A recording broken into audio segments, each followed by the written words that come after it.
Thank you so much इतनी अच्छी party के लिए। लोग ठीक कहते हैं, अपना देश अपना होता है और अपने दोस्त अपने। वो तो है। और अपनी गर्लफ्रेंड अपनी। I love you so much. I love you to.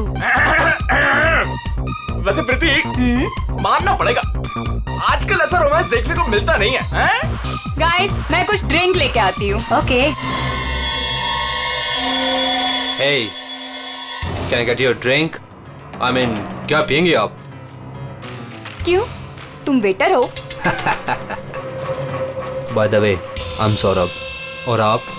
देखो, अगर तुम इस दुनिया के अकेले लड़के होते तब भी मैं तुम पे कोई इंटरेस्ट नहीं दिखाती। तो ये नाम वाम पूछ के टाइम वेस्ट करना बंद करो। Hello hello.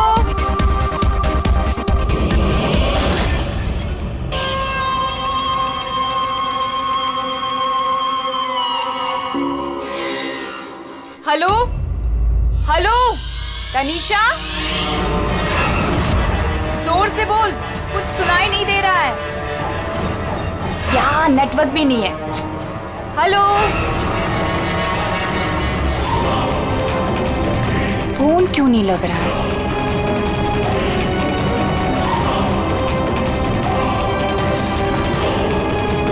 Hello Ayesha, Ayesha तुम्हें मेरी आवाज आ रही है?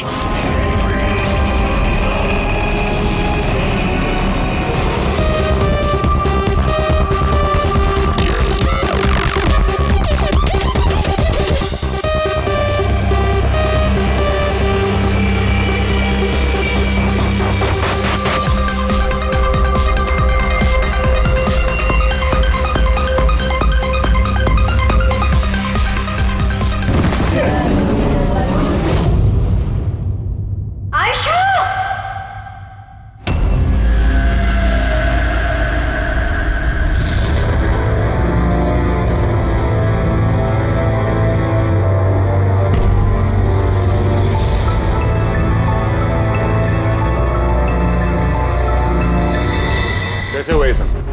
हाँ? पता नहीं सर, ये सब कैसे हुआ। एक कॉल अटेंड करने के लिए बाहर गई और जब वापस आई तो ये सब।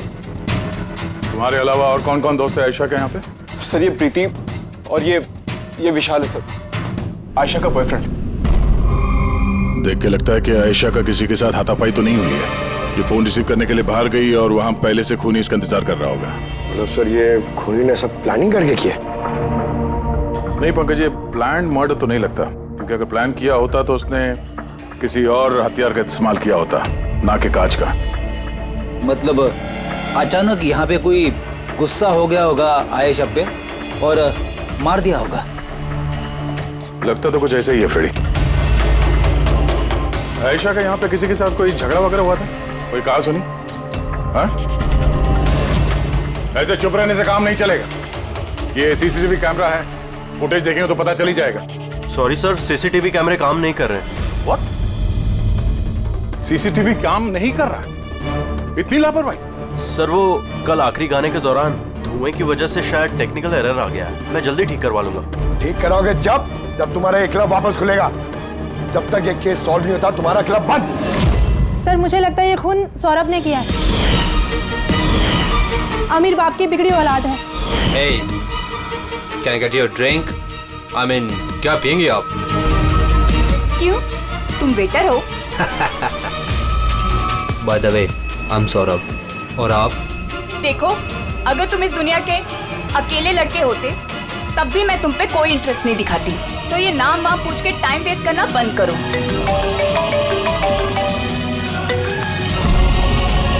और जब आयशा ने उसे टेढ़ा जवाब दिया तो वो गुस्से में उसके पीछे पीछे बाहर तक गया था। सौरभ कहाँ? सर वो तो नहीं है। तुमसे कहा था ना मैंने, कोई भी इस क्लब से बाहर नहीं जाएगा।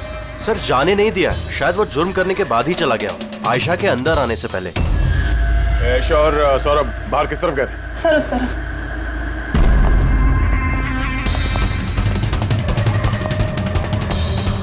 सर खून का निशान। तो यहां से आयशा अंदर गई थी। आगे देखते हैं। सर ये यहाँ भी खून के धब्बे हैं सर। पंकज, नो नो, इतना सारा खून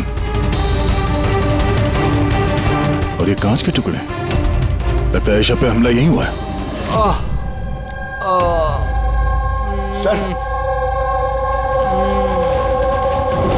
और नो, कहीं सौरभ तो नहीं? इसकी हालत बहुत खराब है, एम्बुलेंस को फोन करो जल्दी। इस क्लब में इतने सारे लोगों के बीच एक लड़की का खून हो जाता है। बाउंसर्स का अता पता नहीं, सीसीटीवी कैमरा है पर काम नहीं कर रहा। और तो और यहाँ पे किसी ने कुछ होते हुए देखा नहीं है ना। कमाल की बात। आयशा मुझे छोड़कर नहीं जा सकती, हमें आना ही नहीं चाहिए था। विशाल प्लीज अपने आप को दोष मत दो, प्लीज संभालो अपने आप को। आपकी सहेली का यहाँ खून हुआ है और आपका ये रवैया है। अब तक यहाँ जो कुछ भी हुआ है उससे ये लगता है कि खूनी यहाँ पर आयशा को मारने के इरादे से तो नहीं आया था, तैयारी के साथ नहीं आया था। यहाँ इस क्लब में कुछ ऐसा हुआ जिसकी वजह से वो गुस्सा हो गया और उसने आयशा का खून कर दिया और साथ में सौरभ पे भी हमला किया। मुझे लगता है कि वो खूनी आप सब में से कोई एक है। रेडी पंकज, यहाँ जितने हैं सबके डिटेल्स ले लो। माफ कीजिएगा रायमा जी, मैंने अपनी तरफ से बहुत कोशिश की, लेकिन अब मैं आपकी और ज्यादा मदद नहीं कर पाऊंगा। इट्स ओके डॉक्टर, आपसे जो कुछ भी बन पड़ता था आपने सब कुछ किया। अब हम इससे ज्यादा और क्या कर सकते हैं?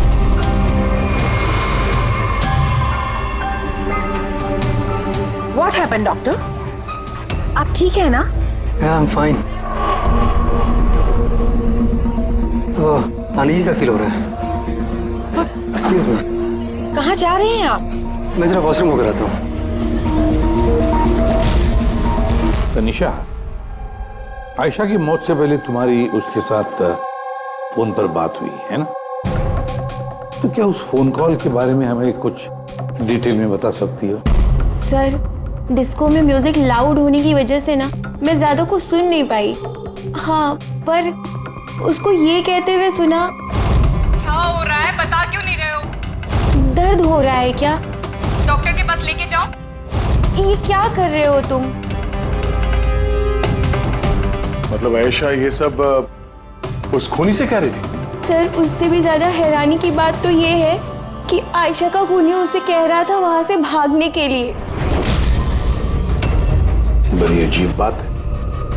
खूनी आयशा को भागने के लिए कहता है और आयशा को खूनी की चिंता है। तनिषा एक बात बताओ, क्या उस आवाज को पहचान सकोगी जिससे आयशा बात कर रही थी? नहीं सर। सर, लेकिन अगर खूनी को आयशा की इतनी चिंता है तो फिर उसने उसे मारा क्यों? वही तो, खूनी को विक्टिम की चिंता है और विक्टिम को खूनी की चिंता। इसके सर पे जो गोली लगी है उसके अलावा इसके पूरे शरीर पे कहीं भी चोट के कोई निशान नहीं है। ऐसा लगता है कि खूनी अचानक यहाँ पे आके इन पे गोली चला दी। ऐसे हुआ होगा। ये देखो, यहाँ भी खून है। एक बात समझ में नहीं आ रही सर, खूनी गन यहाँ छोड़ के क्यों गया? वो तो अपने साथ लेके भी जा सकता था गन को। वही तो बड़ी अजीब बात है कि खूनी ये गन यहाँ क्राइम सीन पर छोड़कर क्यों गया?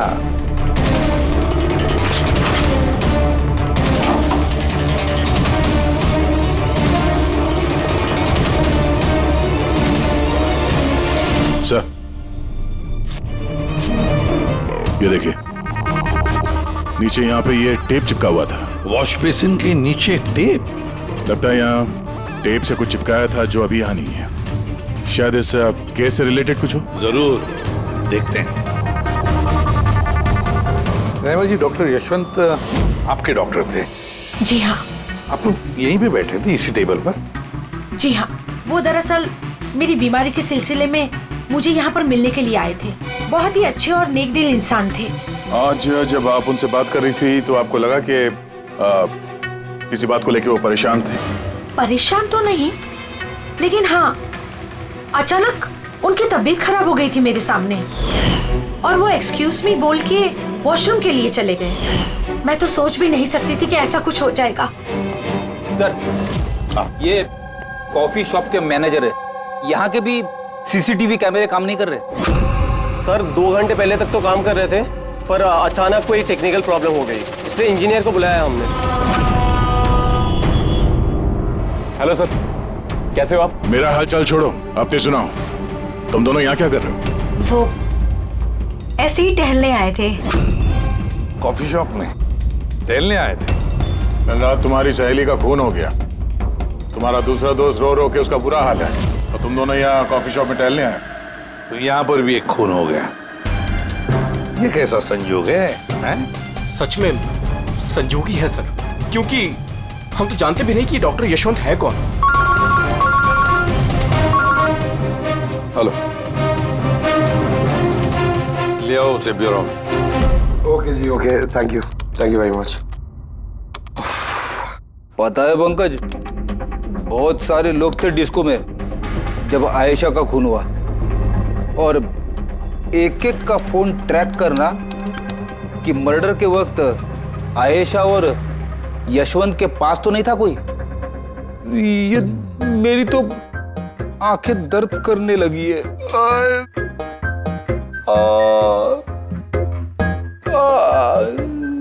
अरे ये साइलेंट को आंख पे लगाना बंद करो फ्रेडी सर। 50 और लोगों के नंबर है, इन्हें ट्रैक करना है। ये काम शुरू करो। ये क्या है? सौरभ, अब कैसी है तबीयत तुम्हारी? शरीर के जख्म तो आज नहीं तो कल ठीक हो जाएंगे सर, लेकिन जो मैंने उस दिन देखा वो शायद जिंदगी भर मेरे दिमाग से कभी भुला नहीं पाऊंगा। ना मैं कल पब जाता और ना ही मुझे आयशा की चीख सुनाई देती।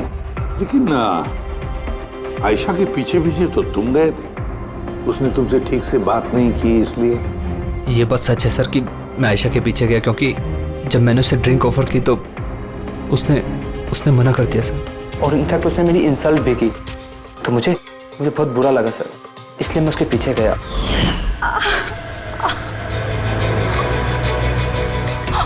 माय गॉड, किसने किया ये सब? चलो तुमको हॉस्पिटल लेके चलता हूँ। हे रुक, आओ। और फिर? मुझे अभी भी याद है कि सर जब मैंने उसकी कलाई पकड़ी तो बिल्कुल भी नॉर्मल नहीं थी, वो आम इंसानों जैसी कलाई थी ही नहीं। मुझे बिल्कुल अजीब सा एहसास हुआ सर।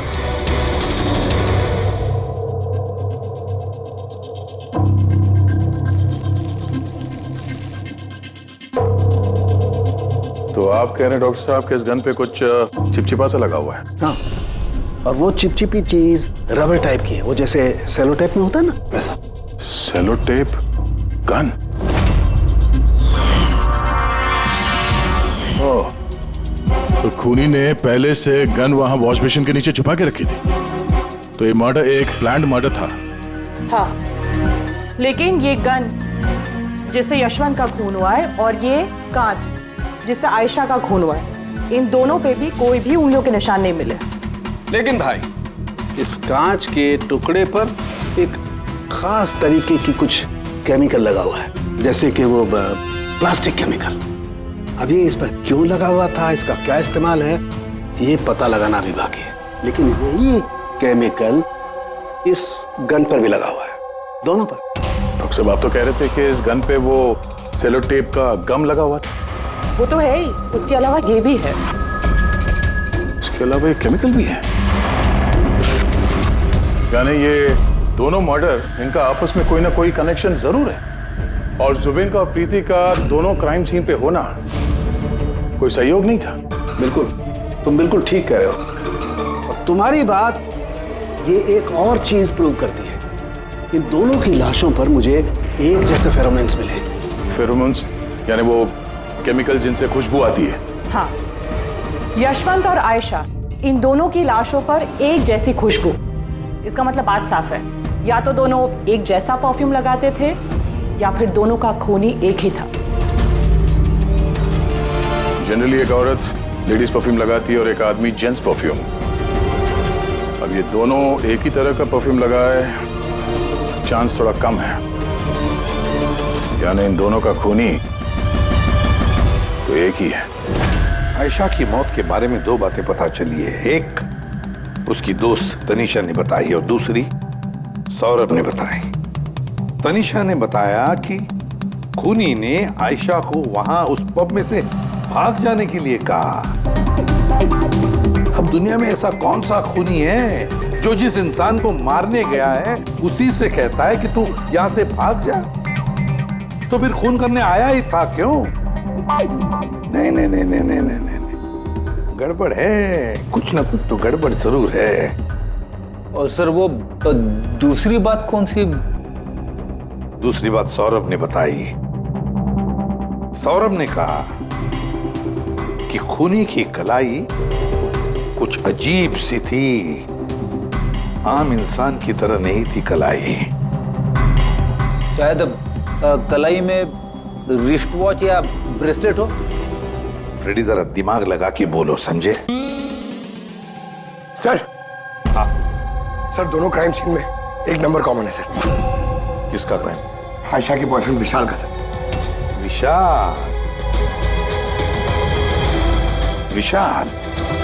ये विशाल तो कॉफी शॉप में दिखाई नहीं था, तो फिर ये कॉफी शॉप में पहुंचा कब?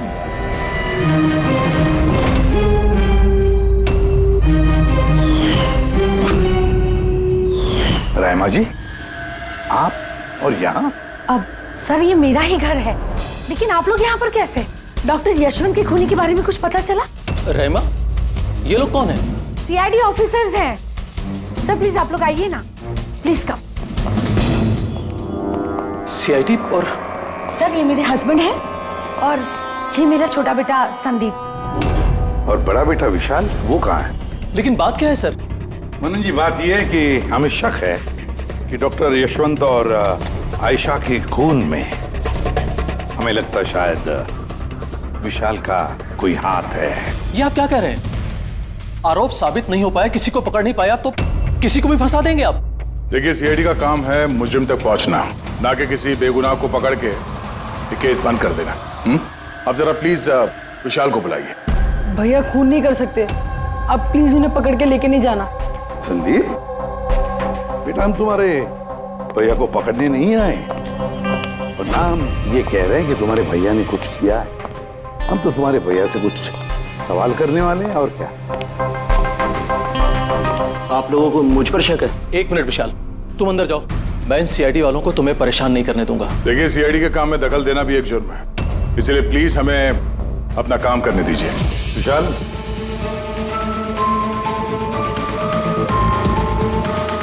डॉक्टर यशवंत की मौत हुई थी कैफे में, और तुम उस वक्त उस कैफे में थे।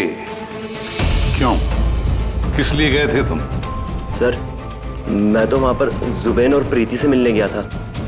मुझे नहीं पता था कि यशवंत अंकल वहां पर मम्मी से मिलने आने वाले हैं। आयशा के साथ तुम्हारी अनबन चल रही थी ना? मुझे बहुत बड़ा सदमा लगा है उसकी मौत का।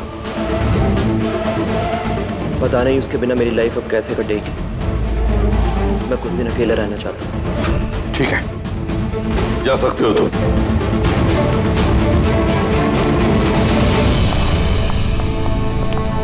अरे, आप लोग फिर से यहाँ पे भी?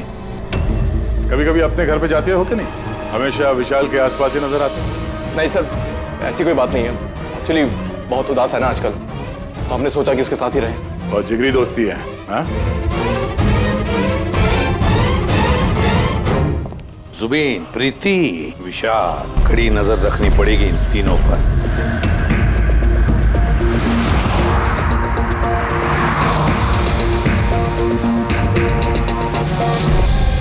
तीनों के घर पे इतने कैमरा फिट किया ना फ्रेडी सर, अगर मक्खी भी मिठाई में बैठेगी ना तो पता चल जाएगा। वैसे काम वाला, दूध वाला और सब्जी वाला, इनके जरिए खुफिया कैमरा बिठाने का आइडिया बड़ा अच्छा था। अच्छा था ना? मेरा नहीं था, दया सर का था। अच्छा? हाँ, और उन्होंने हम दोनों को यहाँ बैठा दिया ताकि हम यहाँ का सीसीटीवी फुटेज भी रिकॉर्ड करें।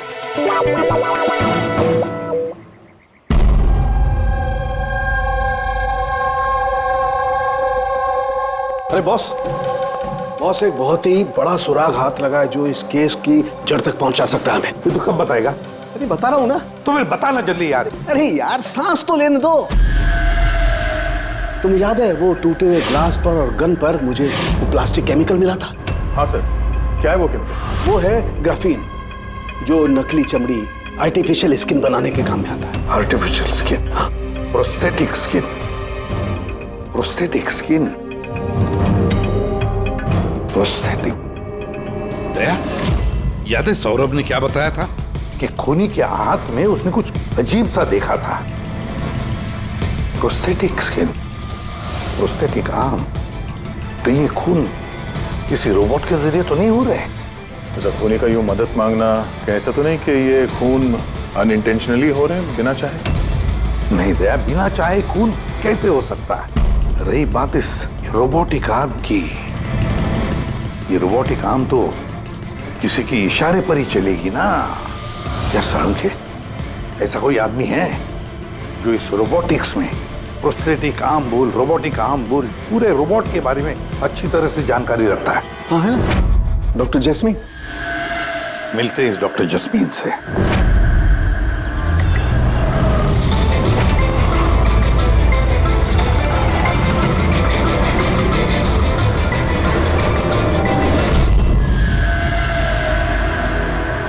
डॉक्टर जस्मीन, हम ये जानना चाहते हैं कि अगर ये ऐसा वाला प्रोस्थेटिक हाथ लगाया हो, रोबोटिक आर्म, तो क्या वो आर्म, वो हाथ किसी दूसरे के इशारे पर काम कर सकता है? मतलब नकली बाजू लगाया गया है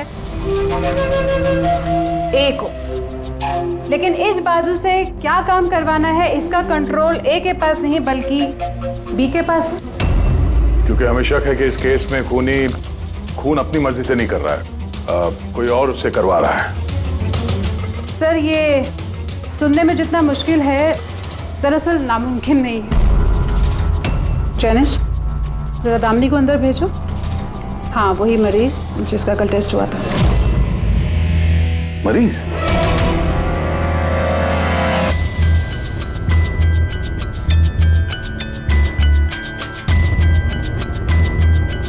सर, दामिनी ने अपना दाहिना हाथ फैक्ट्री में काम करते हुए गंवा दिया था। हाँ सर, मशीन में आ गया था मेरा हाथ, इसलिए हमने इसे ये लू काम लगाया है जिसका कंट्रोल इंसानी दिमाग के पास ही है। एक नकली बाजू इंसानी दिमाग के जरिए काम कर रहा है, मगर कैसे? सर, साइंस ने बहुत तरक्की कर ली है। ये योला यानी लूक आर्म अपने आप में एक नया और पहला आविष्कार है। मान लीजिए इसमें एक चिप है, या यूँ कहिए इसमें एक सॉफ्टवेयर है जो इंसान के दिमाग की फ्रीक्वेंसी को पकड़कर ठीक वैसे ही काम करता है जैसे एक नॉर्मल ह्यूमन बीइंग का हैंड, उठना, बैठना, चलना, ये सभी कमांड्स को समझता है। ग्रेट, साइंस ने वाकई बहुत तरक्की की है। वाकई।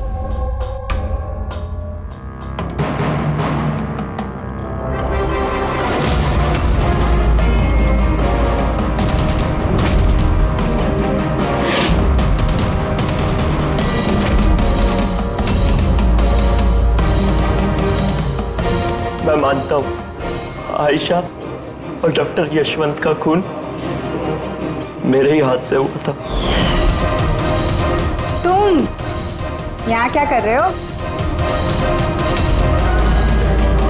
क्या हुआ? क्या हो रहा है ये? मुझे नहीं पता क्या हो रहा है मेरे हाथ को। कुछ प्रॉब्लम? क्या हो रहा है, बता क्यों नहीं रहे हो? डॉक्टर के पास लेके जाओ। ये क्या कर रहे हो? ये क्या कर रहे हो? आयशा, भागो यहाँ से, भागो! मैं बोलता हूँ ना, भागो! आयशा! डॉक्टर, निकलो यहाँ से। क्या कर रहे हो? मैं क्या करूँ सर, मेरे हाथ पर कोई कंट्रोल नहीं। क्या? तुम्हारे हाथ पर कंट्रोल ही नहीं रहता? इसका क्या मतलब है? न जाने अचानक कभी कभी क्या हो जाता है। इसीलिए तुमने आयशा को वहां से भाग जाने के लिए कहा? हाँ सर, मैंने आयशा को वहां से भागने के लिए कहा था। आयशा, भागो यहाँ से, भागो! और मैंने पूरी कोशिश करी थी कि मैं डॉक्टर यशवंत पर गोली ना चलाऊं। डॉक्टर, यहाँ से जाओ! एक बात बताओ, क्यों गए थे तुम कैफे में? मैं वहां पर डॉक्टर यशवंत से अपना हाथ फिक्स कराने गया था और जुबीन, प्रीति मेरी मदद कर रहे थे क्योंकि मैं अपने घर पर नहीं बता सकता था कि आयशा का मेरे हाथों से खून हुआ। मैं चाहता हूं सर, मेरी बात पर यकीन करना बहुत मुश्किल है, लेकिन सच यही है, खून मैंने नहीं बल्कि मेरे हाथ ने किया है। डॉक्टर जस्मीन, ये विशाल जो कह रहा है क्या ये सच है? मेरा मतलब है, क्या ये मुमकिन है कि एक रोबोटिक आर्म अपना ही दिमाग डेवलप करता है और फिर उसी दिमाग को लगा के कुछ भी कर सकता है? चांसेस कम है सर, मगर हाँ, अगर हाथ के अंदर लगे सॉफ्टवेयर को कोई हैक कर ले तो ऐसा हो सकता है। क्या प्रोस्थेटिक हाथ में लगा हुआ सॉफ्टवेयर हैक किया जा सकता है? हाँ दे, हैक हो सकता है, पॉसिबल है। जब हैकर इस नकली हाथ की चिप हैक कर लेता है तो ये नकली हाथ उस आदमी के दिमाग से नहीं चलता जिसके शरीर में ये लगा है, बल्कि ये नकली हाथ चलता है हैकर के दिमाग से। मतलब किसी ने विशाल के इस रोबोटिक आर्म के सॉफ्टवेयर को हैक किया और फिर उससे खून करवाया। सर, इससे अच्छा तो मैं एक बाजू के सहारे ही अपनी जिंदगी काट लूं, जो हाथ दूसरों की जान का दुश्मन बन जाए। ऐसा हाथ मुझे नहीं चाहिए सर। विशाल, एक बात बताओ, जब तुम्हारा ये हाथ तुमसे कहता है कि वो किसी को मारना चाहता है, तब तुम क्या सोचते हो? क्या होता है तुम्हारे दिमाग में? कैसी अवस्था होती है तुम्हारी? सर, 2-3 मिनट लगते हैं। मैं पूरी कोशिश करता हूं अपने हाथ को काबू में करने की, लेकिन 2 मिनट के बाद जीत मेरे हाथ की होती है सर।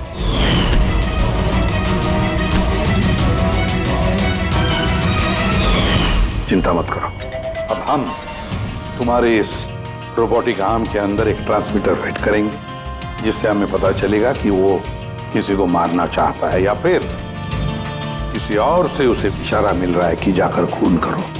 ये भी हमें पता चल जाएगा।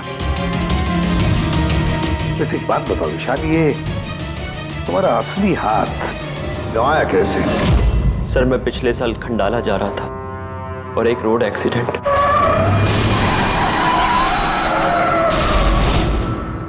बस। जिंदगी में हमें कई बार इम्तिहान देना पड़ता है। सर, मेरे इम्तिहान तो खत्म होने का नाम ही नहीं ले रहे हैं। जब नकली हाथ के साथ जिंदगी जीने की आदत डाली तो उसी नकली हाथ ने मेरी जिंदगी बर्बाद कर दी। विशाल, तुमसे वादा करता हूं कि ना तुम्हें एक हाथ के साथ जिंदगी गुजारनी पड़ेगी और ना ही वो असली मुजरिम आजाद घूम पाएगा।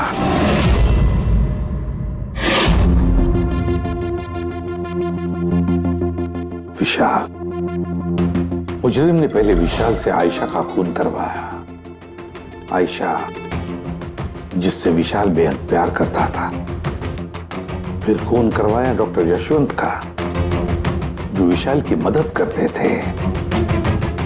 और फिर जान लेनी चाहिए प्रीति की, जो विशाल की दोस्त थी।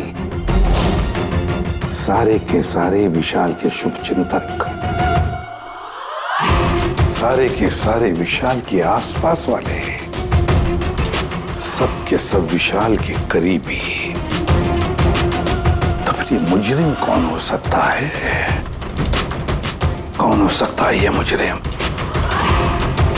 ये भी तो कोई करीबी हो सकता है, विशाल का करीबी। पंकज, विशाल के एक्सीडेंट के सारे डिटेल चाहिए मुझे, सारे के सारे।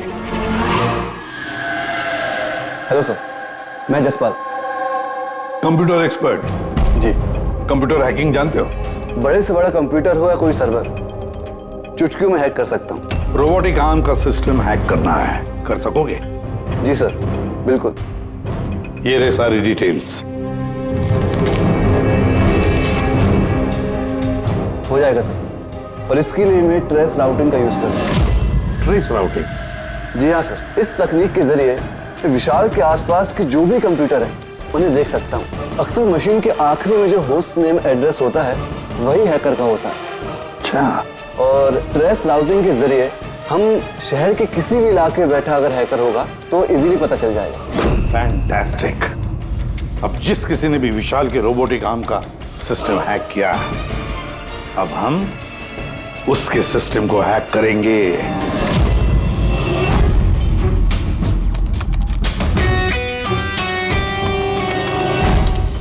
देखिए सर, इस वक्त विशाल के आसपास ये सारे कंप्यूटर चालू हैं और इन्हीं में से एक कंप्यूटर है उस हैकर का। बस एक बार पता चल जाए वो कंप्यूटर कौन सा है, फिर हमारा काम आसान हो जाएगा। जसपाल जल्दी करो, हमारे पास वक्त बहुत कम है। विशाल ने आज मुझे घर पे क्यों बुलाया है? अंकल आंटी भी नहीं है और पता नहीं क्या बात है।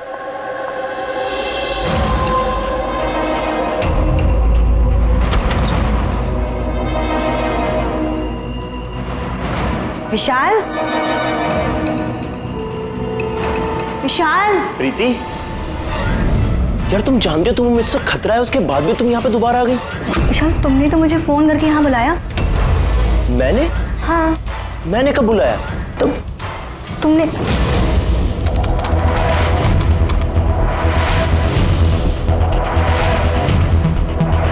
वो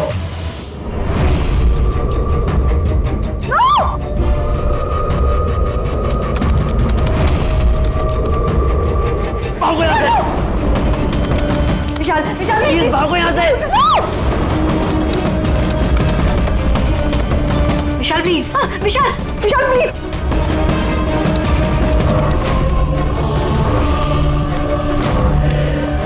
यस सर, उस हैकर की लोकेशन मिल गई है।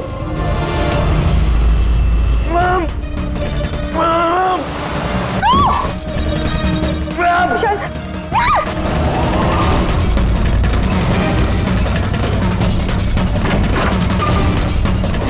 सर आप यहाँ पे।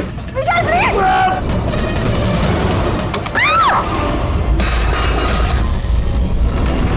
बहुत हो गई हैकिंग।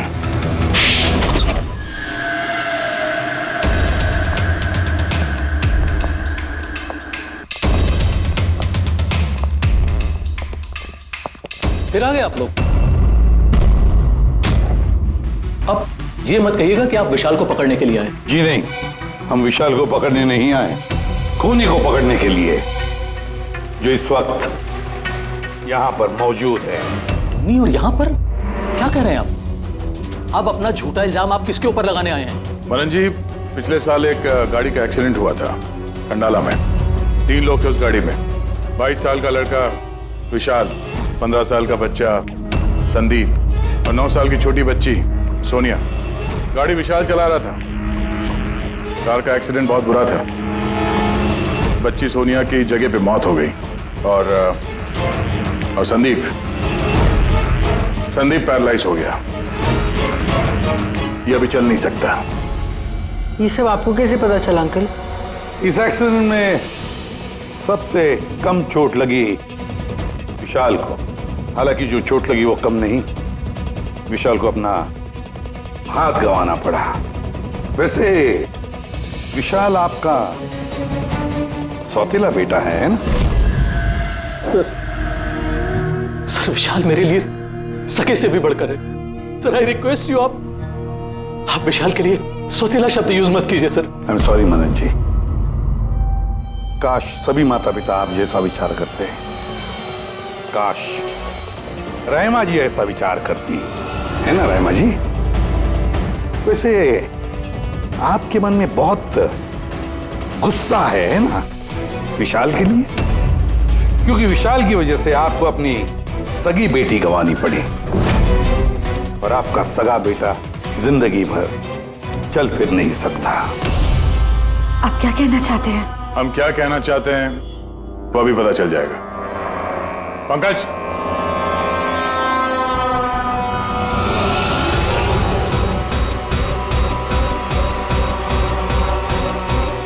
सॉरी आंटी,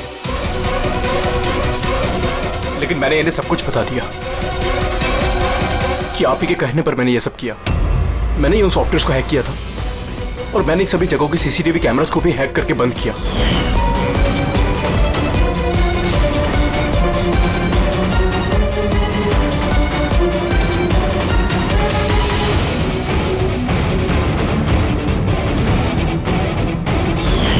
विशाल से बदला लेने के लिए पहले उसकी गर्लफ्रेंड को मारा, उसके बाद उस डॉक्टर को जो विशाल की मदद कर सकता था, उसके बाद प्रीति पर हमला। ये सब करने के लिए मुझे आंटी ने ढेर सारे पैसे दिए थे। सुबीन, तुम इतना गिर जाओगे मैंने कभी नहीं सोचा था। चलिए सच्चाई अब आप सबके सामने आ ही गई है, तो मैं आप सबको ये भी बता दूं कि मैं तुम्हें मारने के बाद खुद मनन को भी मारने वाली थी, क्योंकि जिस तरह से मेरे अपनों ने चोट खाई है, मैं भी चाहती थी कि विशाल भी उसी दर्द से गुजरे, उसे भी उतनी ही तकलीफ हो। वो एक्सीडेंट था, एक गलती। गलती? तुम्हारी एक गलती की वजह से मेरी पूरी जिंदगी में अंधेरा छा गया। तुमने लापरवाही से गाड़ी चलाई और सजा किसको मिली? मुझे और मेरे बच्चों को। मम्मी, मैंने हमेशा तुम्हें मां नहीं भगवान समझा। अगर ये सब करके तुम्हें सुकून मिल रहा था तो मुझसे एक बार कहा तो होता, मैं अपनी जान दे देता। मुझे तुम्हारी जान नहीं चाहिए थी, मैं तो तुम्हें जीते जी दुख भरी जिंदगी देना चाहती थी। और आप सब मुझे दोष नहीं दे सकते, क्योंकि मैंने जो कुछ भी किया वो मैंने ममता के लिए किया। राइमा जी, मां इतना हल्का शब्द नहीं जो किसी औरत को मुजरिम बना दे। अरे मां तो वो होती है जो सिर्फ अपने ही नहीं, दूसरों के बच्चों को ममता, प्यार और स्नेह से देखती है। विशाल भले तुम्हारा सगा बेटा नहीं था, लेकिन बेटा तो था ना, वो तुम्हारे परिवार का हिस्सा था। वो कोई मां अपने बेटे से बदला कैसा ले सकती है? हाँ? वो भी इस तरह का बदला। दो लोगों को जाने गंवाई पड़ी। नहीं राइमा जी, बहुत गलत किया तुमने, बहुत गलत। कानून तुम्हें कभी माफ नहीं करेगा, कभी माफ नहीं करेगा। कड़ी से कड़ी सजा होगी तुम्हें।